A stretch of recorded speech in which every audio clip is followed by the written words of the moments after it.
আসসালামু আলাইকুম আরহামাতুল্লাহ। সম্মানিত দিনদার পরহেজগার মুত্তাকি ভাই ও বোনেরা, কেমন আছেন সবাই?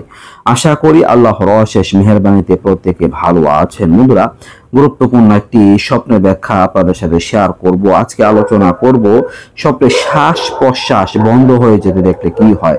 আপনি দেখতে পারলেন যে আপনার শ্বাস প্রশ্বাস বন্ধ হয়ে যাচ্ছে, আপনার নিতে খুব কষ্ট হচ্ছে, এই স্বপ্নের ব্যাখ্যা কি? বন্ধুরা, যদি এমন স্বপ্ন দেখেন শ্বাস প্রশ্বাস বন্ধ হয়ে যাচ্ছে বা শ্বাস নিতে কষ্ট হচ্ছে, এমনটা স্বপ্নে দেখলেন, তাহলে এটা আপনার শরীর স্বাস্থ্য খারাপ হওয়ার প্রতি ইঙ্গিত করে। আপনি সাবধান থাকবেন, সতর্ক থাকবেন, আল্লাহ তাআলার কাছে দোয়া করবেন। আপনি অসুস্থ হতে পারেন, ঘাবড়াবার কিছু নেই, ইনশাআল্লাহ সুস্থতা লাভ করতে পারবেন।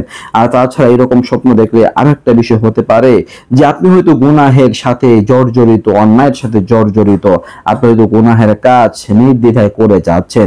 যদি এমন স্বপ্ন যদি দেখেন আপনার শ্বাস বন্ধ হয়ে যাচ্ছে, তাহলে আপনি তওবা করুন, ইস্তেগফার করুন, গুনাহের পথ থেকে ফিরে আসুন, নিজেকে শুধরানোর চেষ্টা করুন এবং হেদায়েতের পথে চলার চেষ্টা করুন। এইটাই হবে আপনার জন্য মঙ্গলময় এবং দুনিয়া ও আখিরাতের জন্য উপকারী। তো দর্শক, আশা করি বুঝতে পারছেন, স্বপ্নের ব্যাখ্যাটা জানতে পারছেন।